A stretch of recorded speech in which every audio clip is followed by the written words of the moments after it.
To Coastside Poetry. I'm Diane Lee with Steve Long co-hosting. It's Sunday, November 1st, and here we are at an extra November event, a Sonnet Salon, which is live streaming on YouTube as we speak. I've invited a small group of sonneteers to join me today. Kathleen Mcclung, David Rosenthal, and Rebecca Faust. Welcome, and thank you so much for being here. In a few moments, I'll hand the hosting over to Steve, and the four of us will introduce ourselves, talk about why we write sonnets, and read a few each. I'm hoping that a sonnet conversation will arise naturally from that. You're invited to post questions at any time in the chat box for the Q&A. Steve will call on you in the order that questions come in. That part of today's event will be recorded and posted on our YouTube channel in a couple days. After that, Steve will turn off the live stream feature and we'll begin an informal sonnet read around, starting with one sonnet each and going around again till we get tired. Making this part private gives our open mic poets an opportunity to read material that might be close to the bone, to read new material that might be ragged around the edges, to read something they might wish to submit to a journal that considers a YouTube video as publication. So please welcome Steve. Thanks, Diane. And thanks to everyone who's showed up today. And thank you especially to our panel of poets. We're really looking forward to hearing this discussion and hearing what everyone has to say. I would like to start by asking Rebecca Faust to introduce herself and reading a few sonnets for us. Rebecca. Great. Well, thank you, Steve and Diane and Coastside Poetry for putting this together. It's an honor to be on this panel with my esteemed panelists. My love affair with the sonnet started in my second year of grad school. Not sure what got me started, but I began then a practice of reading at least a sonnet a day, and then at some point morphed into writing a sonnet a day. And I did that for about 5 years. And it was a tremendously fruitful time for me. I felt as if I was learning a language. And as with learning a language, I knew I was getting a grip on the sonnet when I started to dream in sonnet, and when my grocery lists were composed as sonnets, and when my children's chore lists were composed as sonnets. So it's something that I really think you become more fluent in when you actually practice it. And for me, it's just tremendously generative. And I got a piece of bad advice, I don't know, about 10 years ago. Someone said, oh, you're pigeonholing yourself into the sonnet form. You should branch out. And I had a manuscript of sonnets that one editor suggested I should just take out of the sonnet form. I was horrified. But I did kind of take it to heart and tried not to write sonnets for a while. And I'm very sorry I did that, because the bottom line is I wrote fewer poems. So I've gone back to embracing the form. I love the form. A lot of my poems start out as sonnets and wind up as free verse or villanelles or something else. And a lot of my free verse winds up as a sonnet, depending on what seems right. I was asked to mention a recent book, especially of sonnets. And the book I'd like to mention is John Murillo's Contemporary American Poetry, which has at its center the most incredible sonnet crown I have ever read. It is astonishing. And I would have to take 3 hours to tell you more about it now, but just go read it. It is amazing. Let's see. I'd like to read a favorite sonnet and then one of my own sonnets. And then if there's time, I'll read one more sonnet. But let me just look at these other questions. Do I think some subjects work better in sonnet form? Am I not doing the right thing? Actually, what I was thinking, those other questions, I thought maybe after we each introduce ourselves, that we would kind of all dive in and toss those other questions around, or any other questions that occur to us. Okay, well then I will just save those for later, and I'm just going to read two poems now. One of my favorite sonnets of all time is Nuns Fret Not by William Wordsworth. It's going to take me a minute to find this. Do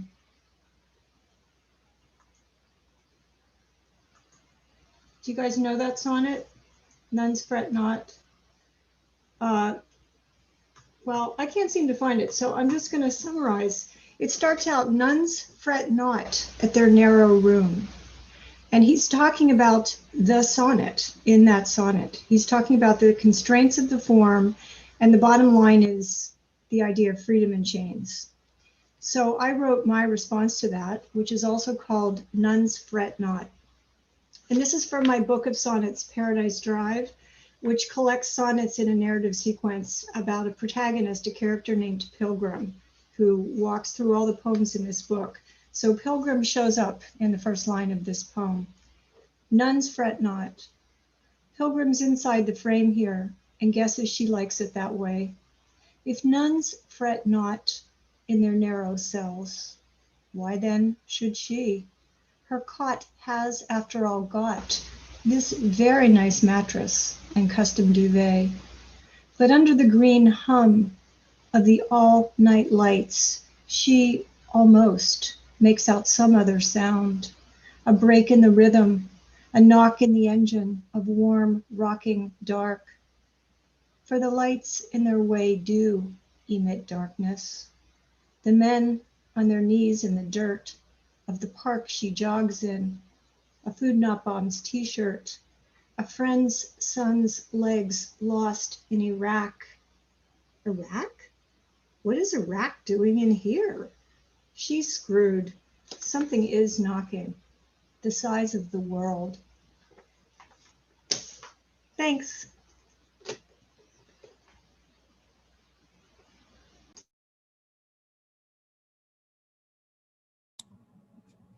Thank you, Rebecca. That was fantastic. I will we'll move on to Kathleen Mcclung.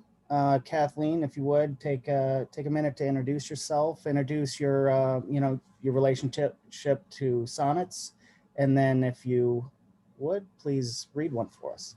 Thank you. Sure. I'm Kathleen Mcclung. I'm really delighted to be here today. Thank you, Diane and Steve. Thank you, everybody, for zooming in from all over the place. I think I started writing sonnets probably about 20 years ago. I've been a community college English teacher at Skyline College for 25 years. And in those years, I've taught Shakespeare's sonnets to my community college students. And I think I started to write sonnets because I wanted to sort of prove to my students that the sonnet form wasn't just for old dead white men from centuries ago, but that we living, breathing people write sonnets in our language using the vocabulary that we use in our lives. And I think I started writing sonnets, to sort of show my students the capability of the sonnet. It's a 14-line form, and there's the traditional rhyming sonnets, but then there are all kinds of wonderful experimental sonnets. For example, our dear friend Grace Grafton writes great sonnets that she calls unruly sonnets. They're 14 lines, but they don't rhyme, and they're, the meter is variable. So I just think that the form has so much room to navigate, so much space to do all kinds of creative things with. So I think that's kind of when I started, probably about 20 years ago. And once I started, I couldn't stop, and I'm not stopping. And for about 10 years, I've been the judge of the sonnet category for the Soul Making Keats literary competition, which, by the way, our deadline is November 30th, and we'd love to have more entries coming in this month. So I'll put in the chat the information about how to send your entries. That's a little bit about my background about sonnet writing. I think I'm going to read a sonnet by a friend and a mentor, someone who has over the years been incredibly supportive of my writing life. And I think the world of her. Her name is Kim Bridgeford. And Kim was the brilliant editor of the journal Mezzo Cammin, which is an online journal of formal verse by women.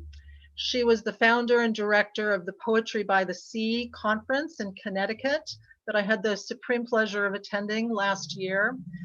She's the author of many books of poetry.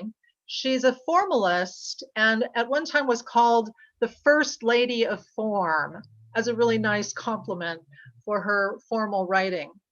I'm terribly sad that Kim died this summer, way too soon, but her legacy lives on. And I'm going to read from her book, which came out in 2005. Her book is called Instead of Maps. And the sonnet I'm going to read from Kim is called Poetry. There are the days I cannot stop my dreams. I think I'm capable of anything. Those days I see the brightness as it gleams on leaves and petals as they're opening. But then the other days I see them halted, held captive in the muck with stick and stone.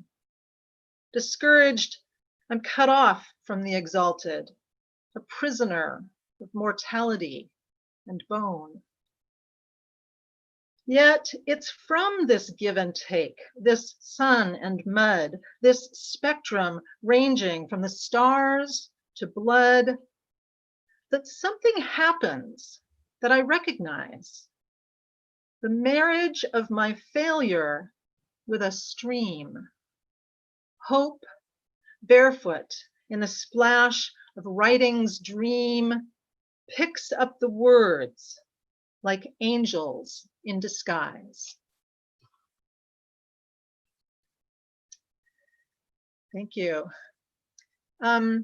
Should I read one or two of my own? Diane, one or two?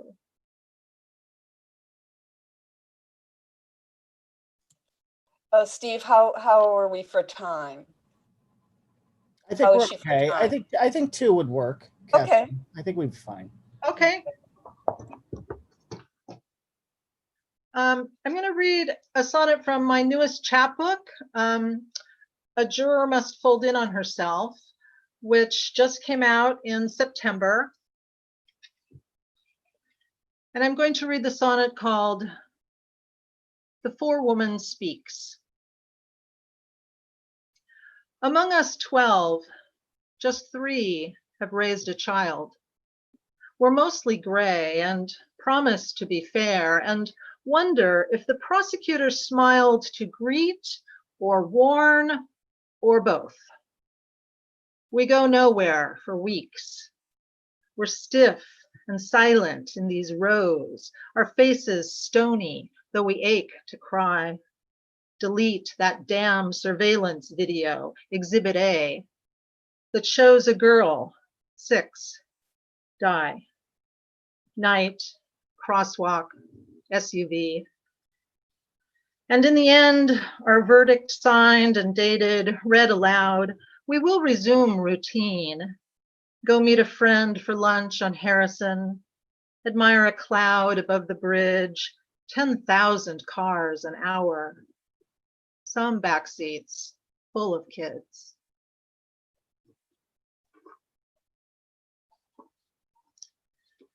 And one more sonnet I'll read from my book, The Typists Play Monopoly. I love writing crowns of sonnets, which are sequences of interrelated sonnets. And this is called Renter Sonnet number 3. I say a prayer for cats dotting windows and huddling under cars, spooked by this street. The plump who snooze serene in rooms, and those whose faces, sizes, names, quirks, and complete health charts cram flyers tacked to poles. Rewards are promised, coaxing safe return of Spanky, Ringo, Cinnamon, Marbles, asthmatic, microchipped, and shy. Who earns these prizes? Anyone? Hope withers, wanes in each apartment on this block. The time we mourn does vary. Some may entertain their guests of grief for years. No new pets. I'm inclined to wait, gaze through this glass, revere the wordless, wild or tame, missing or here. Thank you.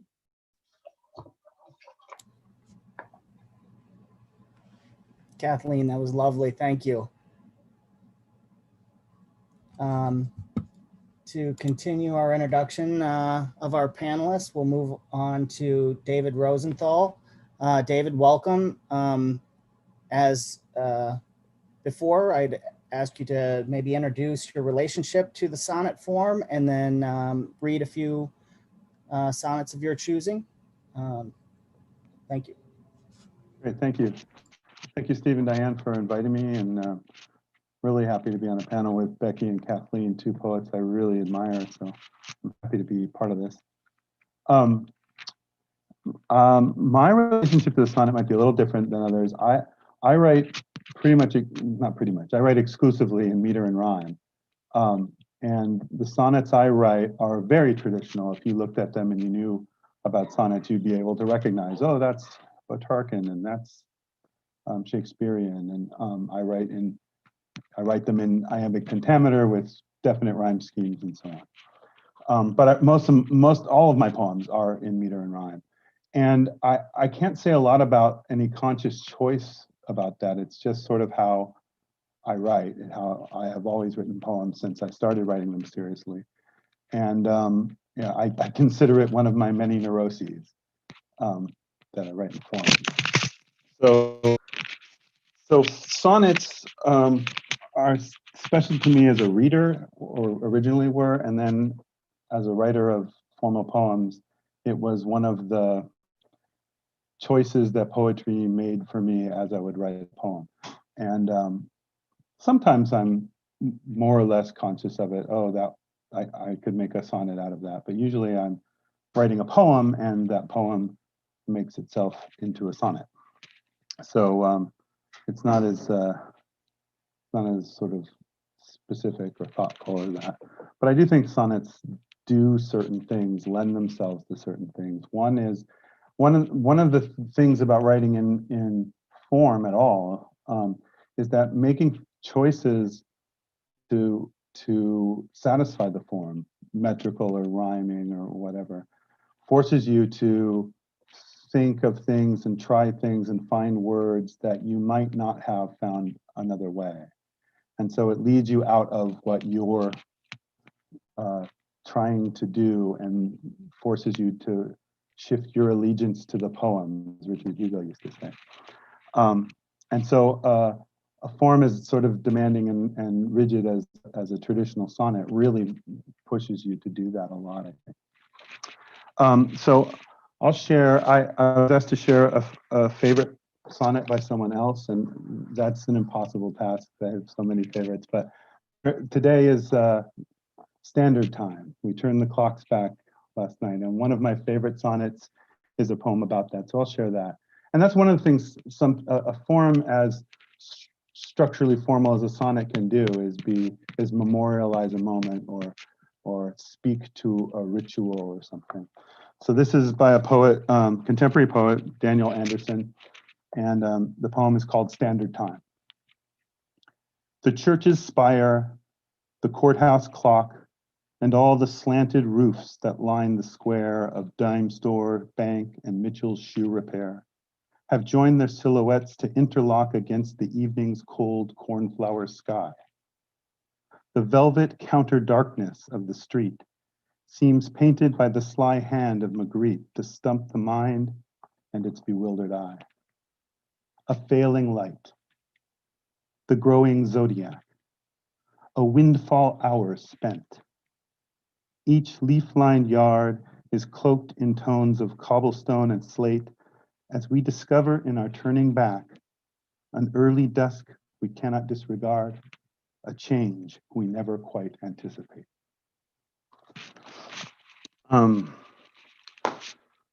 That's Daniel Anderson. I'll read one of my own. This is a more or less recent poem. It was published earlier this year. And it's kind of a good example of how sort of haphazard it seems to me that sonnets come to me. I had heard a writer, a short story writer, talking on the radio about an idea, and that stuck with me for years, and various lines would come to me about it. And I finally sat down and said, I'm going to make a poem about this. I didn't sit down and say I'm going to make a sonnet about this, but the poem decided it would be a sonnet. The quote is from David Eagleman from his collection, 40 Tales from the Afterlives, and it's a story called Metamorphosis. And the quote is, "There are 3 deaths. The first is when the body ceases to function. The second is when the body is consigned to the grave. The third is that moment sometime in the future when your name is spoken for the last time." So my poem is called "To the Person Who Will Be the Last to Speak My Name." You'll come across it in some database, an arcane list, an ancient family tree, a ghost town on the edge of cyberspace where signs decay and landmarks atrophy. Already several decades will have passed since someone said it, thinking of a him and how he lived. Now you will be the last before my name becomes a homonym. I have no grand instructions to convey. Your breathy, puzzled mumble will be fine. We all have ways to say the things we say, and I'm content to have your way be mine. Take care as much or little as you will. Just hold the silence after till I'm still. Thank you.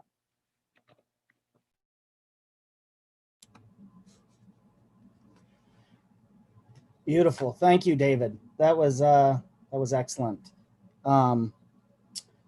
Moving on to our 4th and final panelist. I'll turn now to Diane Lee and ask Diane to, in the same pattern, speak a little bit about your relationship to the sonnet form, and then read a few sonnets for us. Thank you. Thanks so much, Steve. I had written in form all through elementary and high school, mostly ballads or rhyming couplets. And then in college, I discovered that formal poetry was no longer cool. So then I started writing in free verse. Then several years ago, a friend and poetry mentor of mine took one of David's classes, David Rosenthal's classes. And she passed on the handouts to me. I hope that's okay, which were wonderful. And I tried a few sonnets as an exercise. And then around that time, I met Kathleen and started taking some of her workshops. And so she was encouraging us to enter the sonnet category of the soul-making Keats. So I loved it. What I love most about making sonnets is that it's like putting a puzzle together. It's a tiny, corseted form, and it pushes me to choose words carefully, to use what Lewis Carroll called portmanteau words. It makes me listen to the rhythm of my speech and urges me to put chaos into 14 lines and keep him there, as Millay so succinctly put it. My challenge as a poet and as a prose writer too has been a tendency to be quite long-winded. I love using Rhyme Zone because it has dozens of cool words, most of which I could never use, but I appreciate learning about them anyway. So when I start working on a poem I've decided needs to be a sonnet, I pick out every important noun and verb and make a rhyme list for each one. So it's actually, this is what my page looks like. I don't know if you can see it, but that's my original free verse thing with its rhymes started. So that's a very fun part of doing it. So, and all my poems seem to start out as free verse. And then as time goes on, some of them just seem to suggest, or actually once in a workshop of Kathleen's, I read one from one of our writing sessions, our prompts.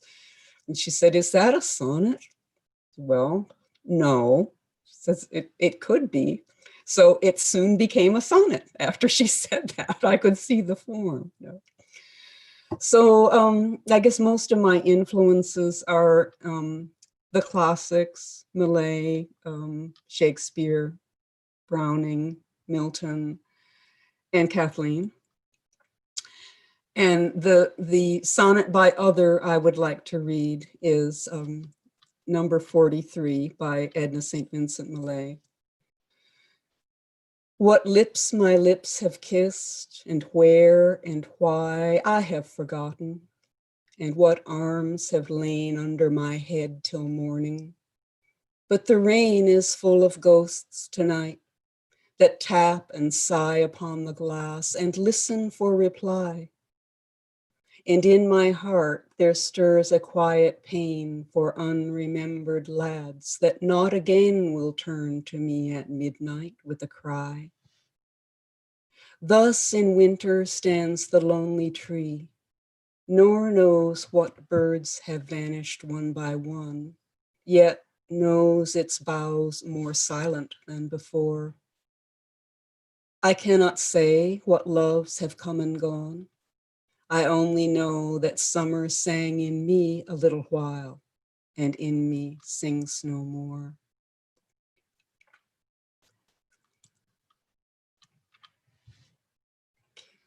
And my sonnet is my reply to that. Sonnet 43 1/2. But I remember every lip and where, and all the hands that ever cupped my cheek. Recall the day and season bringing each and bearing each away. Our mingled hair, an arm across me in the night, the wary promises we may have meant to keep. Remember canyons far too wide to leap, and lips unkissed that smiled across. This heart has been no wide equator, endless vine and leaf whose suns move gently south to north, timeless zone of valleys, verdant bowls of fruit. But is the sleepless summer, time between the thaw and freeze, brief bringing forth of tiny berries, lights above the poles. Thank you. Thank you so much. Okay. That was lovely, Diane. Thank you. And thanks again to all four panelists for those introductions and those snapshots of sonnets that are meaningful to you. We thought now we would open it up to about a 15-minute conversation. I would ask all four of the panelists to unmute themselves, and then we could have just a kind of open form conversation, prompted by a few questions from me even. Listening to this, listening to each of your introductions, there's a kind of pattern that there's a sense that the formal aspects of the sonnet are restrictive in some way. Rebecca, you talked about, early on in your career as a poet, one of your early mentors even said that after having established yourself as a poet and had this career, what kind of advice would you give to someone who's just starting out in poetry? Maybe speak to that kind of idea that the sonnet form is restrictive. Do you what would you say in response to that? And everyone can kind of speak to that, the restrictiveness of the sonnet form. Well, I would just go back to the freedom in chains idea, which is that the blank page is a terrifying thing. And when you put limits on it, it actually makes you more free. And I really loved what David said about how the form compels you to let the poem guide you. It commands an allegiance to the poem. So it enables you to make discoveries that you don't even know are there. Because if you're searching for a rhyme, you are unbuckling the carbiner of rational thought. You are no longer thinking that logically. You are opening your mind to a universe of possible associations that then lead you in a different direction. So it's paradoxical, but the formal constraints make you more free. And I couldn't find my Wordsworth poem when it was my turn, but I would like to just say, I would like to read my exemplar poem, because this is a great illustration of what I'm talking about. So this is a poem by Yeats. It is extremely formal. It is completely metrical. It is actually mathematically balanced. But as a result, I hope I'll do it justice in my recitation. As a result, the poem is so buoyant and has so much lift in it. And it's absolutely a consequence of the formal decisions Yeats made when writing this poem. So I would like to present An Irish Airman Foresees His Death. I know that I shall meet my fate somewhere among the clouds above. Those I fight, I do not hate. Those I protect, I do not love. My country is Kiltartan's cross. My countrymen Kiltartan's poor. No likely end could bring them loss or leave them luckier than before. No law nor duty bade me fight, no distant men nor cheering crowds. A lonely impulse of delight led to this tumult in the clouds. I balanced all, brought all to mind. The years ahead seemed waste of breath, a waste of breath the years behind, in balance with this life, this death. Whoa. Isn't he just the greatest? Just Totally. amazing.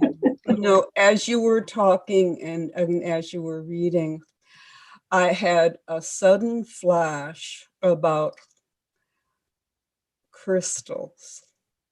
What makes a crystal transparent is that the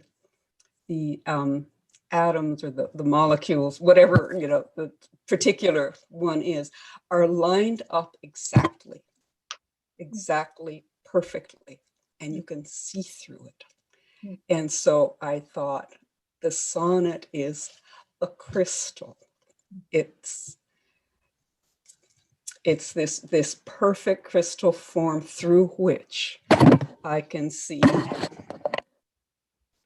that that airman in the sky. I can see what I couldn't see before. Just a flash. I hadn't thought this through, but it just. I love the idea of the sonnet as a crystal whose matrices, molecular matrices, are aligned. I love it.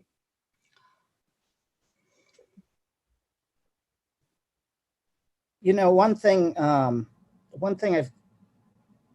David spoke about classical forms of the sonnet. And one thing I'm curious to hear you speak to is how the sonnet is used to delve into modern topics. You know, we always think of this as a classical ancient form, but David, you spoke about finding your name in a database in some, you know, future world. And, you know, Diane spoke about portmanteau words and how it's, you know, you're using these neologisms and these different words. Could you just speak a little bit about how the sonnet form, even though it's a classical and an older form, is still very, very much capable of addressing the things of today and any kind of, you know, examples you can think of. I guess I'll start with David, since you had spoken about that classical form a little bit. Well, I mean, the sonnets I write tend to be in these sort of recognizable forms. One thing I think it's easy for us to think about classical forms of the sonnet and then sort of variations since then, but the sonnet when it was born was an innovation, and every moment along the history of the tradition of the sonnet is filled with innovation. We call a sonnet Spenserian or Shakespearean because Spenser and Shakespeare innovated with the form and created a way of organizing it that was different from what was received. And so there's innovation with it all formally. There's also been innovation with content. So, sonneteers are often writing about what's going on. I mean, Shakespeare wrote about contemporary content in his sonnets. Surely he referenced classical things as well, but and Wordsworth was definitely writing about what was happening for him at the time. E.A. Robinson, one of my favorite poets, he wrote sonnets that were like character sketches of contemporary, fictionalized contemporary figures, which was an innovation when he was writing 100 years ago. So I think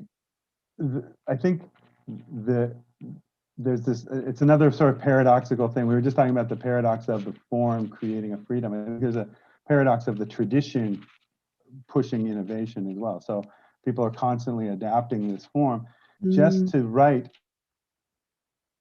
a Petrarchan sonnet about a gritty urban scene is a statement that a reader recognizes right away, right? That, oh, here's this formal structure that's taking on something that we're not anticipating being in that form.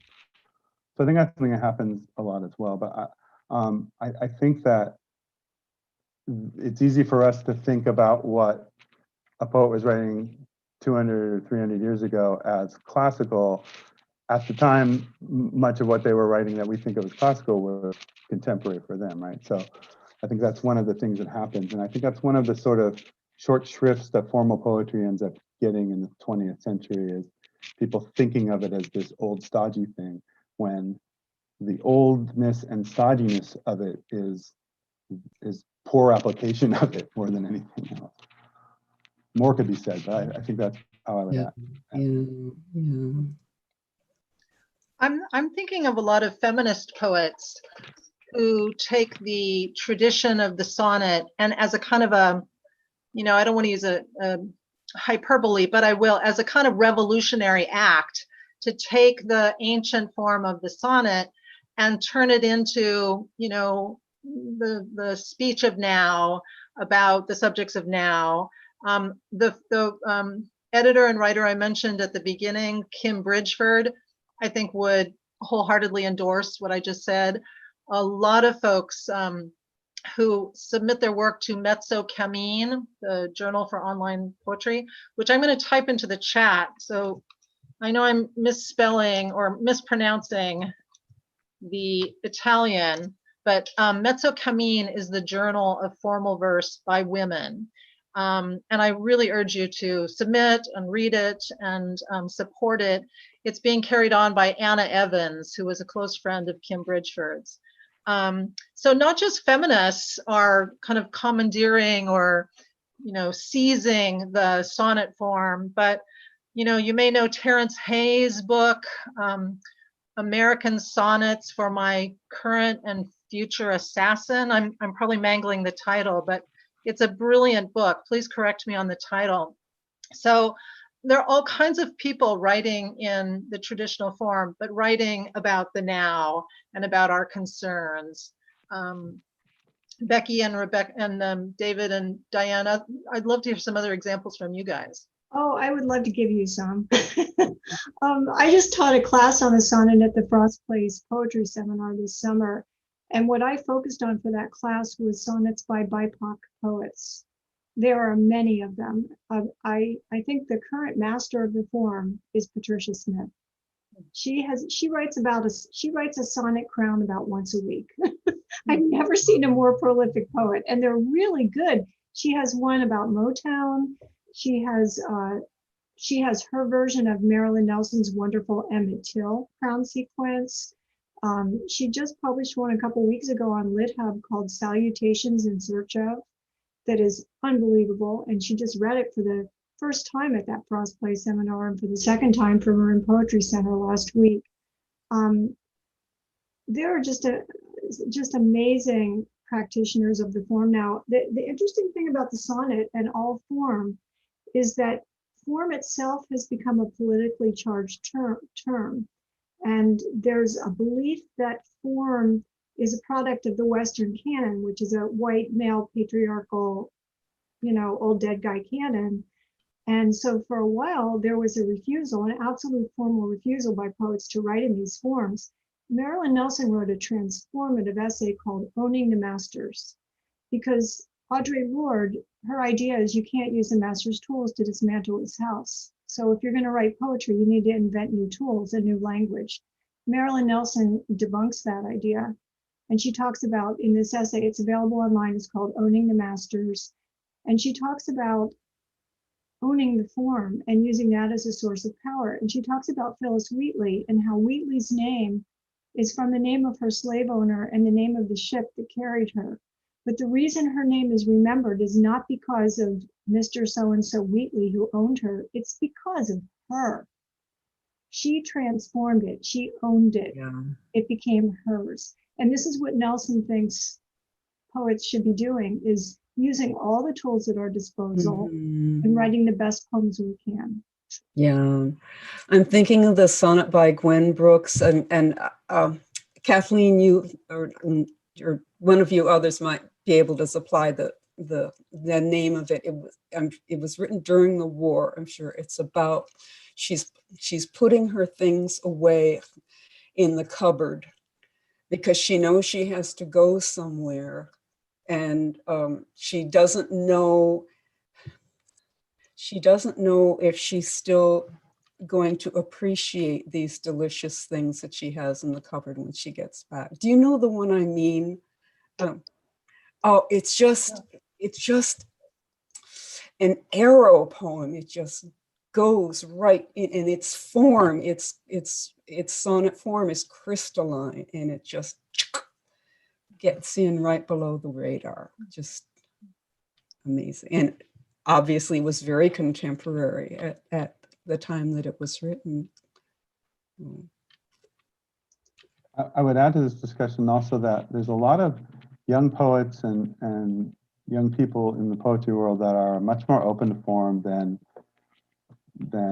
were their sort of poetic previous generation. And a lot of, especially online poetry forums, online journals that have come up in the last couple of years, you'll see a lot more formal poems appearing, and you can see sonnets, some adhering rigidly to traditional forms, some not, addressing contemporary topics a lot. So you can see that a lot. And also just to add some names to people writing in a more contemporary voice using sonnet.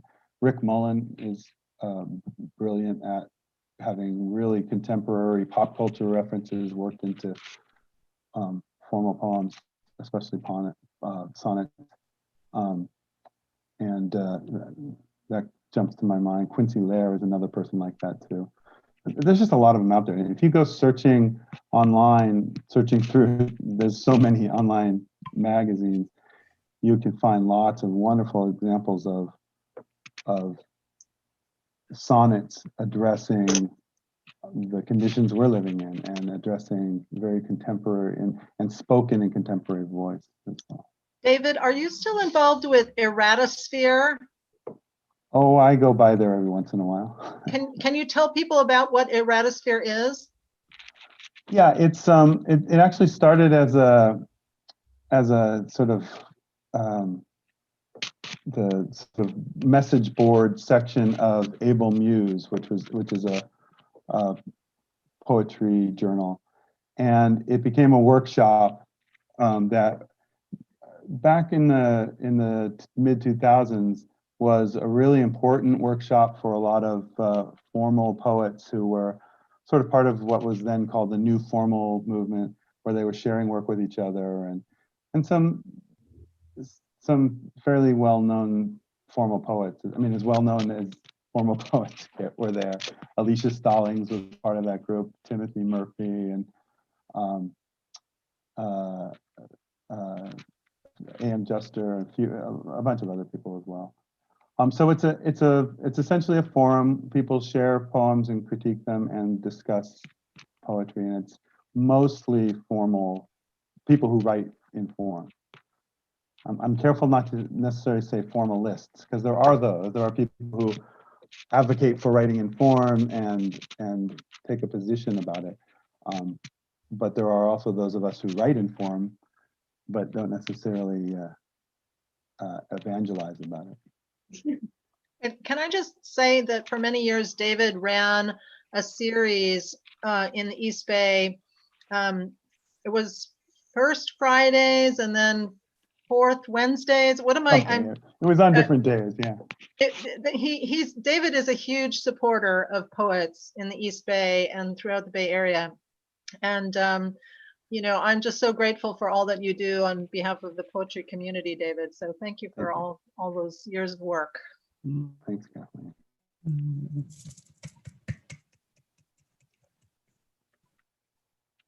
Great conversation. So if I could bring it back to, you know, toward we're coming to the end of the show, and if I could bring it back to the actual composition of these poems, I would ask if maybe you could just speak briefly. I know none of these things are brief answers, but if you could speak briefly about how your poems become sonnets. Do they start as free verse? Do they start as sonnets? And what that sort of transformation looks like in your work. If anyone can chime in on this, and I look forward to your answers. I always start, this is going to be a sonnet. I don't think ever in my 60 years on the planet I've written a free verse and then said, oh, I think I'll switch this over into a sonnet. My mind doesn't work that way. I think I just set out and I say, I think I could do a sonnet about the oldest raccoon in captivity, or I think I'll try a sonnet about, you know, my college on lockdown.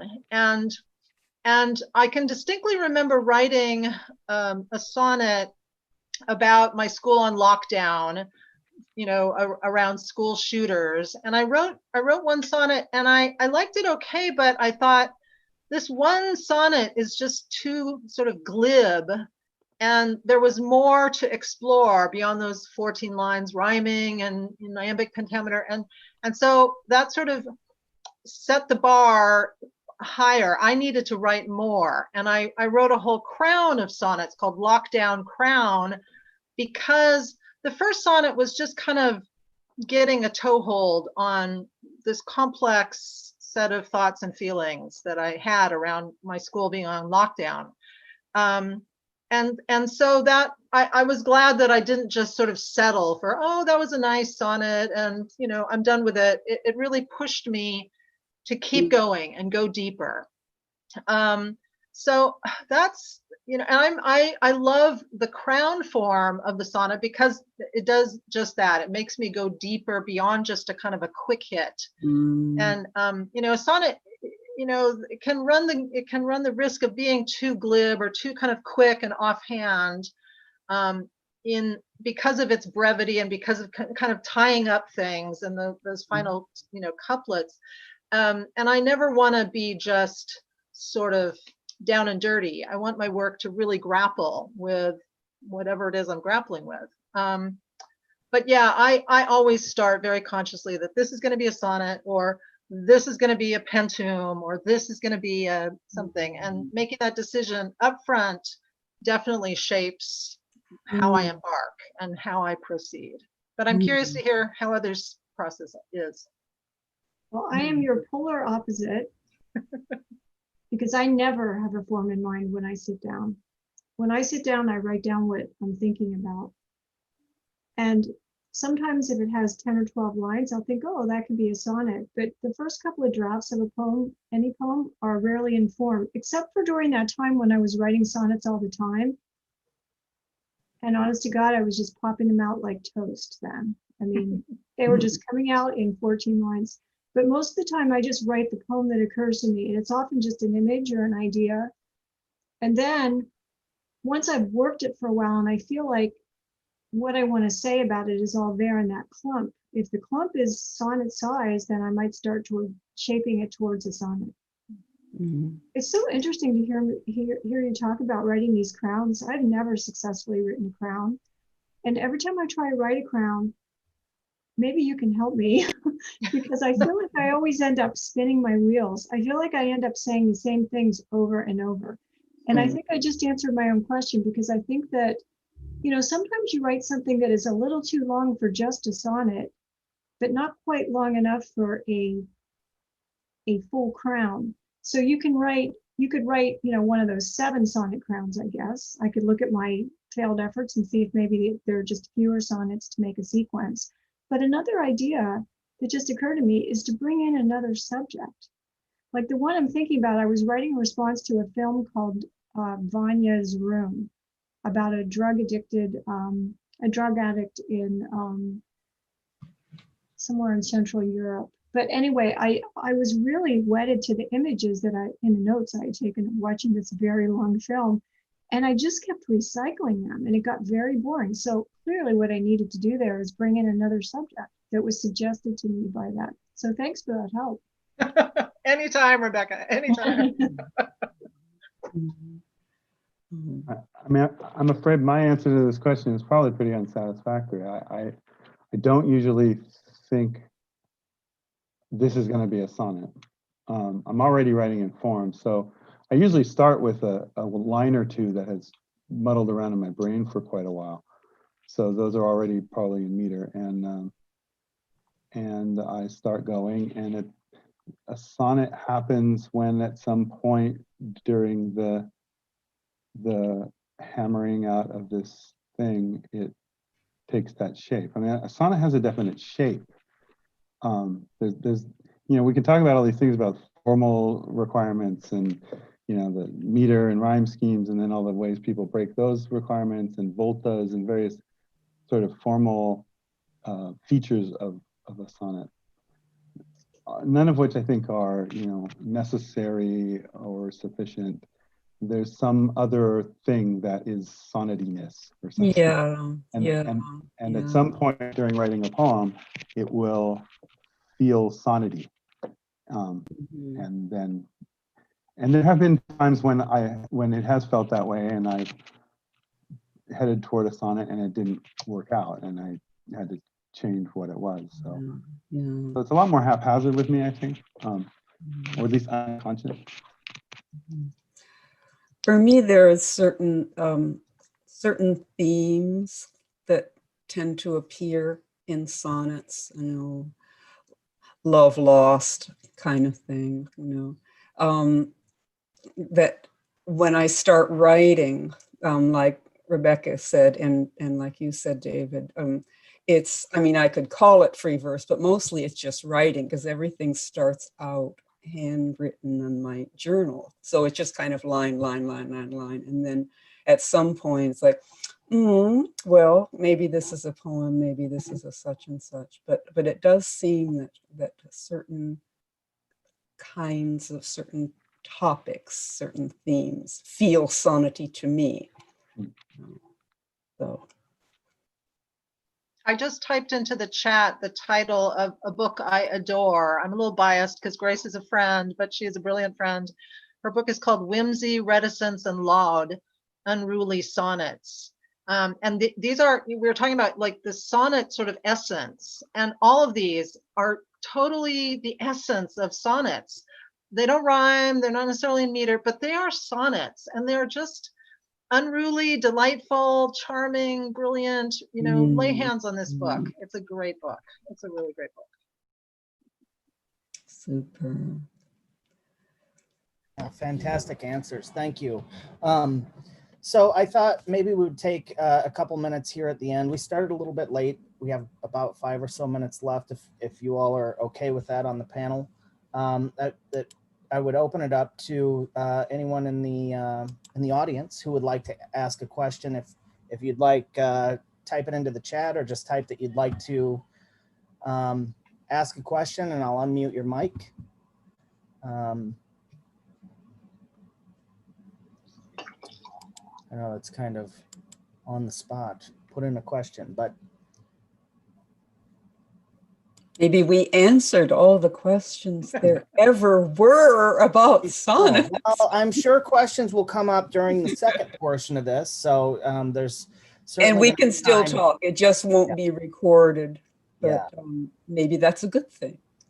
Yeah. So, okay, well, I don't see anything. So I'm going to turn this back over to Diane for now. And she's going to Shall I outro us? do the outro. Okay. So thank you so much for joining us today, Rebecca and David and Kathleen. And thank you all for Zooming with us, all of you who are here. Please all stay online for the next part of today's program. And to everyone who's listening in on YouTube, please consider joining us on November 10th, our next regularly scheduled second Tuesday event, where at 6 p.m. we will hear Oakland poet Ben Gucciardi. Thanks again for joining us at Coastside Poetry and for helping to keep the